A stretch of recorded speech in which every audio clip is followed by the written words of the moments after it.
الحمد لله رب العالمين والعاقبة للمتقين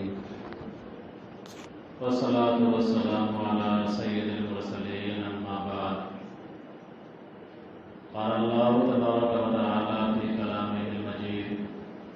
أعوذ بالله من الشيطان الرجيم بسم الله الرحمن الرحيم يا أيها الذين آمنوا كتب عليكم إذا حضر أحدكم الموت إن ترك خيرا الوصية للوالدين والأقربين بالمعروف حقا على المتقين صدق الله العظيم۔ محترم بزرگ و عزیز ساتھیوں، کئی ہفتوں سے آپ حضرات آئلی مسائل کے تعلق سے بات سن رہے ہیں۔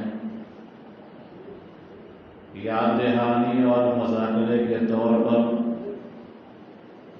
لگاتار بتایا جا رہا ہے کہ یہ سب ہمارے آئلی مسائل ہیں، آئلی احکام ہیں۔ دنیا والے ہمارے انہی آئلی مسائل کو اور احکام کو نشانہ بنانے کی کوشش کرتے ہیں اور کوشش کرنا چاہ رہے ہیں۔ اسی سلسلے میں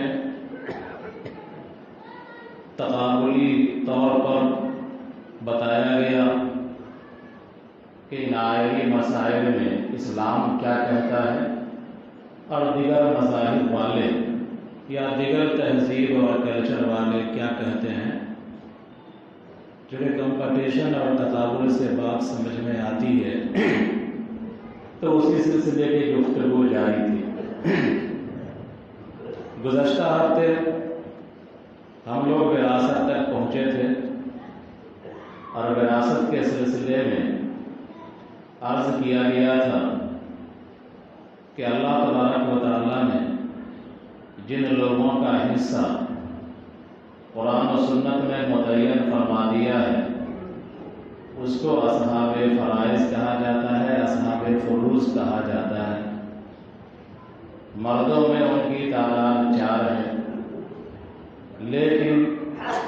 عورتوں میں ان کی تعداد ڈبل ہے، 8 ہے۔ پھر اسباب کے بارے میں بتایا گیا تھا کہ وراثت میں کن کن لوگوں کو حصہ ملتا ہے۔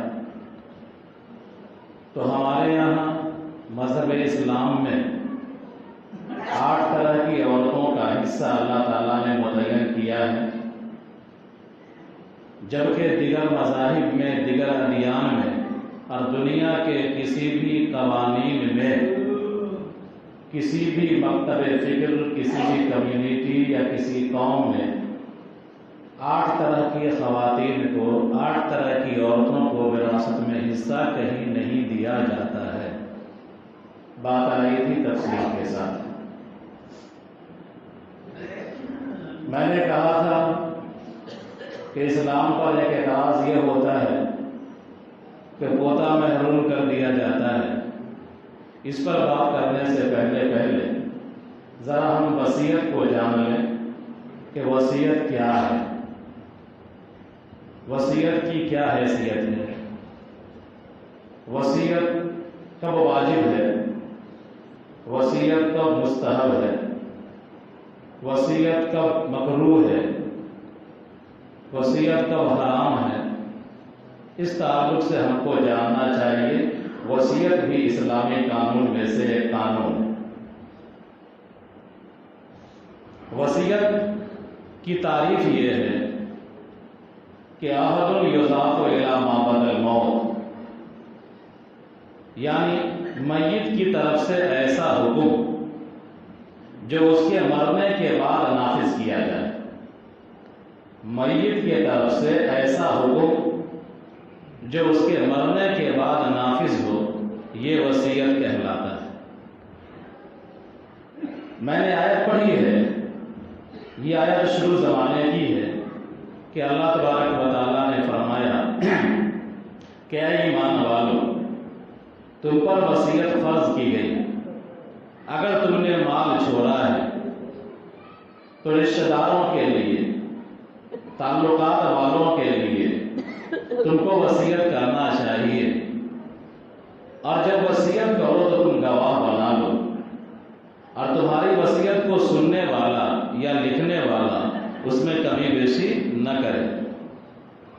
ایسا نہ ہو کہ تمہارے مرنے کے بعد تمہارے کہے ہوئے الفاظ کو گھٹا دے یا بڑھا دے، یا تمہاری لکھائی ہوئی تحریر میں رد و بدل کر دے۔ اگر ایسا کرے گا تو وہ ظالم ہوگا اور اللہ تعالیٰ اس سے نمٹے گا۔ جناب نبی کریم صلی اللہ علیہ وسلم نے احادیث مبارکہ میں کئی موقعوں پر وصیت کی تاکید کی۔ ایک حدیث کے اندر ہے کہ جناب نبی کریم صلی اللہ علیہ وسلم نے ارشاد فرمایا کہ کوئی مسلمان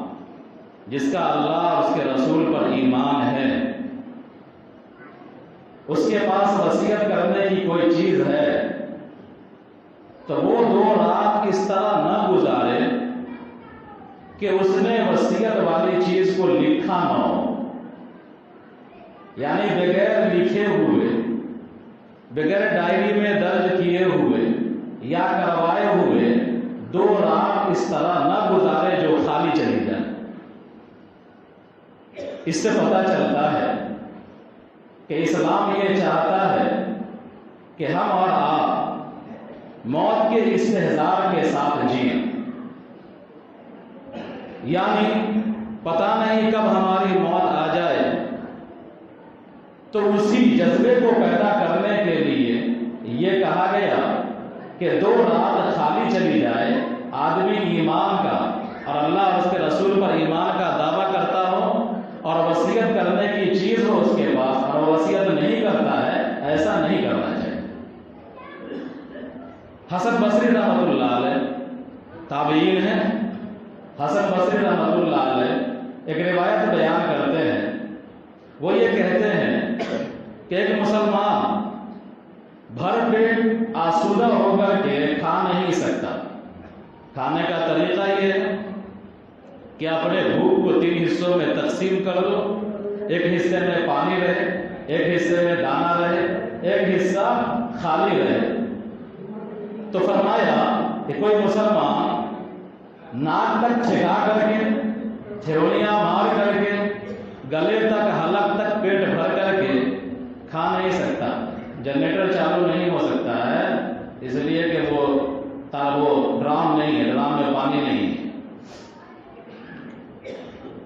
دعا کیجیے لائٹ آ جائے۔ تو میں یہ کہہ رہا تھا کہ حسن بصری رحمۃ اللہ علیہ نے کہا کہ ایک مسلمان بھر پیٹ آسودہ ہو کر کے کھا نہیں سکتا، اور ایک مسلمان 2 رات اس طرح نہیں گزار سکتا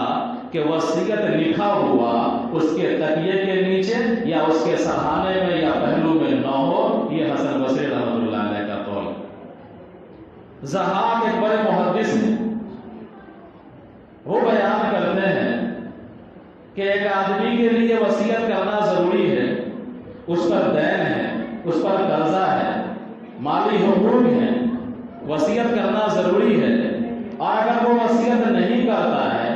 اور مر جاتا ہے تو اس کا خاتمہ برائی پر ہوتا ہے۔ یہ حضرت ضحاک نے کہا۔ بہرحال ان تینوں روایتوں سے وصیت کی اہمیت کا پتہ چلتا ہے کہ ہم کو اور آپ کو اپنے ذمے جو حقوق ہیں ان تمام حقوق کو لکھ لینا چاہیے۔ پتہ نہیں ہماری موت کب آ جائے، جب موت آ جائے، اچانک بھی آ جائے، تو کم سے کم ہمارے ذمے جو حقوق ہیں وہ لکھے ہوں، تاکہ ہمارے ورثہ کم سے کم ان حقوق کی ادائیگی تو کر سکیں۔ انسان اپنی زندگی میں اپنے مال کا مختار ہے، اپنے مال کو تصرف کر سکتا ہے، خرید سکتا ہے، بیچ سکتا ہے، گفٹ دے سکتا ہے، ہدیہ دے سکتا ہے، وقف کر سکتا ہے۔ جہاں تک اولاد کا معاملہ ہے تو نبی کریم صلی اللہ علیہ وسلم نے ارشاد فرمایا کہ سبو اولادکم، کہ اپنے اولاد کے درمیان برابری کرو، یعنی انسان جب تک صحت سے ہے، تندرستی سے ہے، اپنے مال پر اس کا پورا کنٹرول ہے، اپنے مال پر اس کا پورا حق ہے، اگر وہ اپنے مالی حق کا استعمال کرتے ہوئے اپنے چند اولادوں میں سے کسی ایک کو زمین کا کوئی حصہ دیتا ہے تو یہ گفٹ کہلاتا ہے، ہدیہ کہلاتا ہے۔ اور ہدیے کے بارے میں جناب نبی کریم صلی اللہ علیہ وسلم نے فرمایا سووا اولادکم، کہ اپنے اولاد کے درمیان برابری کرو۔ جس طرح تم کھانا تقسیم کرتے ہو اپنے گھر میں، تمہاری فیملی بچوں کے درمیان کھانا تقسیم کرتی ہے، تو یہاں بھی عدل ہونا چاہیے۔ اگر 2 روٹی دینا ہے تو لڑکا لڑکی سب کو برابر دیا جائے۔ ایسا نہیں کہ لڑکے کو تو زیادہ کھلا دیا اور لڑکی ہے وہ دیکھ رہی ہے اور وہ بیچاری کو شربہ بھی میسر نہیں ہے، یہ ہم نہیں کر سکتے، اللہ پکڑ کرے گا۔ تو آپ زندگی میں آپ کو اپنے مال پر کنٹرول حاصل ہے تو اپنے اولاد میں کسی ایک اولاد کو ترجیح دیتے ہوئے اگر کچھ مالی گفٹ کرتے ہیں تو آپ کو دوسری اولاد کو بھی ایسا گفٹ کرنا چاہیے، برابری کرنا چاہیے۔ حضرت نعمان بن بشیر رضی اللہ تعالیٰ عنہ، تمہید باندھ دیتا ہوں، بات اگلے ہفتے کریں گے۔ حضرت نعمان بن بشیر رضی اللہ تعالیٰ عنہ بڑے صحابی ہیں، ان کے ابا کا نام بشیر، تو بشیر وہ بھی صحابی تھے۔ تو انہوں نے اپنی اہلیہ سے کہا کہ میں زمین کا ایک ٹکڑا، اپنی زمین میں سے ایک حصہ نعمان کے نام لکھ دینا چاہتا ہوں، اس کو ڈونیٹ کر دینا چاہتا ہوں، اس کو ہدیہ دے دینا چاہتا ہوں۔ ان کی اہلیہ نے کہا کہ ٹھیک ہے، اچھا جذبہ ہے، لیکن اس ٹکڑا دینے پر ہم اس وقت تک راضی نہیں ہوں گے جب تک کہ رسول اللہ صلی اللہ علیہ وسلم کو گواہ نہ بنا لیا جائے۔ چنانچہ حضرت نعمان کے ابا جناب نبی کریم صلی اللہ علیہ وسلم کے پاس آئے اور آپ سے آ کر کے عرض کیا، یا رسول اللہ صلی اللہ علیہ وسلم، ہمارے پاس مختلف زمینیں ہیں، ہم زمین کا ایک ٹکڑا نعمان کے نام دے دینا چاہتے ہیں، لکھ دینا چاہتے ہیں۔ جناب نبی کریم صلی اللہ غور سے سنیے گا، جناب نبی کریم صلی اللہ علیہ وسلم نے پوچھا، جتنی زمین تم لکھ رہے ہو نعمان کو، لکھنا چاہتے ہو یا دینا چاہتے ہو، نعمان کی بہن کو تم نے اتنی زمین دینے کا ارادہ کیا ہے؟ حالانکہ ایک بہن تھی نعمان کو۔ تو حضور نے پوچھا کہ نعمان کو تم جتنا ٹکڑا دینا چاہتے ہو، نعمان کی بہن جو تمہاری بیٹی ہی ہے، تو اس بیٹی کو تم اتنا ہی حصہ لکھنا چاہتے ہو، دینا چاہتے ہو؟ تو انہوں نے کہا کہ ایسا تو کوئی ارادہ میرا ہے نہیں، میں تو نعمان کو دینا چاہ رہا۔ تو جناب نبی کریم صلی اللہ علیہ وسلم نے ارشاد فرمایا کہ میں محمد رسول اللہ اس ظلم پر گواہی دینے کے لیے تیار نہیں۔ اس حدیث سے پتہ چلتا ہے کہ زندگی میں گرچہ ہم کو اپنے مال پر کنٹرول حاصل ہے، لیکن اپنے اولاد میں سے کسی اولاد کو اگر ہم کچھ دیتے ہیں تو یہ ہدیہ ہے، گفٹ ہے، اور ہدیے میں تمام اولاد کے ساتھ برابری کا معاملہ کرنا چاہیے، جس طرح جناب نبی کریم صلی اللہ علیہ وسلم نے بیٹی کے ساتھ بھی برابری کا معاملہ کرنے کی تلقین کی۔ یہ وراثت نہیں ہے، یہ وصیت نہیں ہے۔ وراثت مرنے کے بعد، وصیت مرنے کے بعد نافذ ہوتی ہے، اس پر انشاءاللہ ہم آئیں گے اگلے۔ ہمارے یہاں جماعت آئی ہوئی ہے، ارریہ کی جماعت ہے، کافی دور سے آئی ہے، اور ہم جانتے ہیں کہ جب فتنے کا وقت ہو اور ہم سے ہمارے شاعر کو چھیننے کی کوشش ہو رہی ہو، ہم سے ہمارا ایمان، ہمارا دین چھیننے کی کوشش ہو رہی ہو، تو دین کو بچانے کے لیے، اپنے ایمان کو بچانے کے لیے ایمانی عمل میں اور مضبوطی سے لگنا، یہ عین عقل کی بات۔ دفاع کرنا، دفاع تو ہم کریں گے ہی، حتی المطلوب ہم دفاع کریں گے، جتنا بس میں ہوگا اتنا دفاع کریں گے، کوئی ہمارے احکام کو بدل نہ سکے۔ لیکن ہم پر یہ ذمہ داری ہے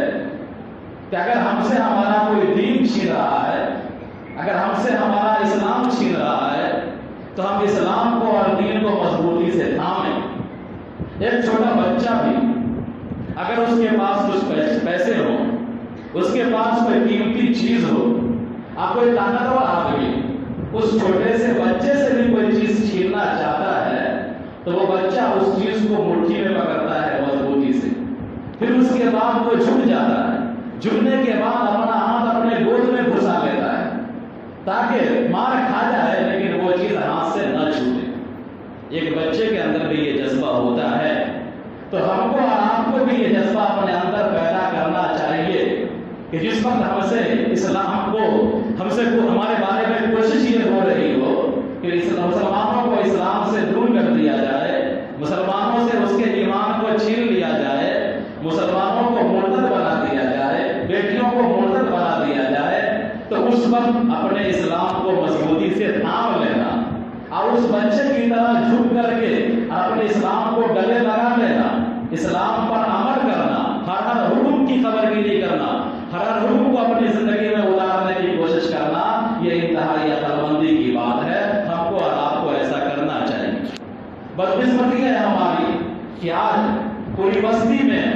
جائزہ لے لیجئے، پوچھ پاچھ کر لیجئے تو ہم کو نہ کرنے کا پتہ ہوتا ہے، نہ نماز کا پتہ ہوتا ہے، نہ روزے کا پتہ ہوتا ہے۔ روزے کا مطلب بھوکا رہنا سمجھتے ہیں، نماز کا مطلب صرف کھڑا ہونا، جھک جانا اور سجدہ کر لینا، یہی اتنا ہی سمجھتے ہیں۔ تو ایسے وقت میں جبکہ ہم دین سے دور جا چکے ہیں، دنیا ہم سے کو دین سے دور کرنا چاہتی ہے، تو ایسے وقت میں اسلام کو تھامنا اور اسلامی احکام کو سیکھنا، کلمہ کو سیکھنا، نبی کریم صلی اللہ علیہ وسلم کے بابرکت نام کو یاد کرنا،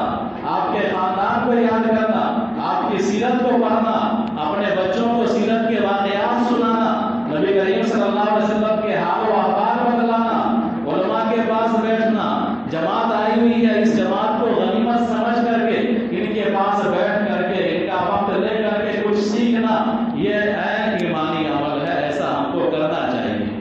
تو امید ہے کہ آپ حضرات عالیہ کی جماعت ہے اس پر توجہ دیں گے اور انشاءاللہ ان کے کاموں میں بھی تعاون کریں گے اور وقت نکال کر کے ان کے پاس بیٹھیں گے بھی اور زیادہ سے زیادہ ان سے کام لینے کی کوشش کریں گے انشاءاللہ۔ ایک دوسری بات آپ سے عرض کرنی ہے کہ آپ لوگوں نے خبریں سنی ہوں گی کہ دلی کی جو ہماری وقت پروپرٹیاں ہیں،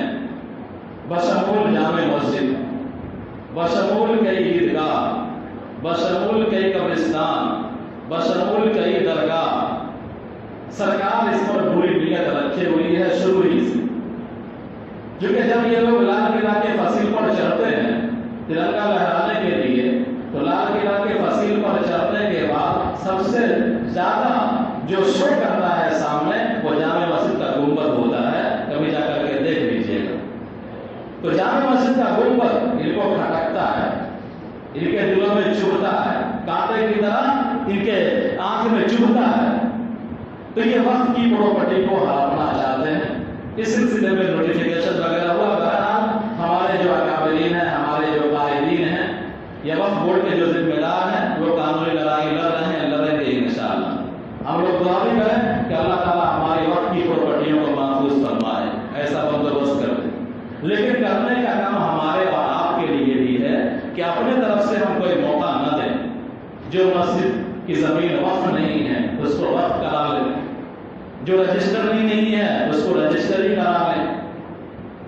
جو عیدگاہ کی زمین ہے یا جہاں بھی ایسی زمینیں ہیں جس پر ہماری ملی عمارتیں ہیں یا ہماری مساجد ہیں، ان کے کاغذات کو درست کر لیں۔ ایسا نہ ہو کہ انجانے میں دھوکے میں ہم غفلت میں رہیں اور خدا نہ خواستہ یہاں ایسی کوئی حکومت آئے جو اسی طرح کا حربہ اختیار کرنے لگے ہندوؤں کو خوش کرنے کے لیے جس طرح کا حربہ مرکزی حکومت اختیار کر رہی ہے۔ ملک کے اندر کچھ کرنا نہیں ہے، نہ روزگار دینا ہے، نہ لوگوں کے مسائل کو حل کرنا ہے، نہ ملک کو ترقی کی راہ پر لانا ہے، کچھ کرنا نہیں ہے، بلکہ ان کا منشا یہی ہے کہ ہندوؤں کے جذبات کو تسکین پہنچاؤ کہ مسلمان کو ہم پھیرے ہوئے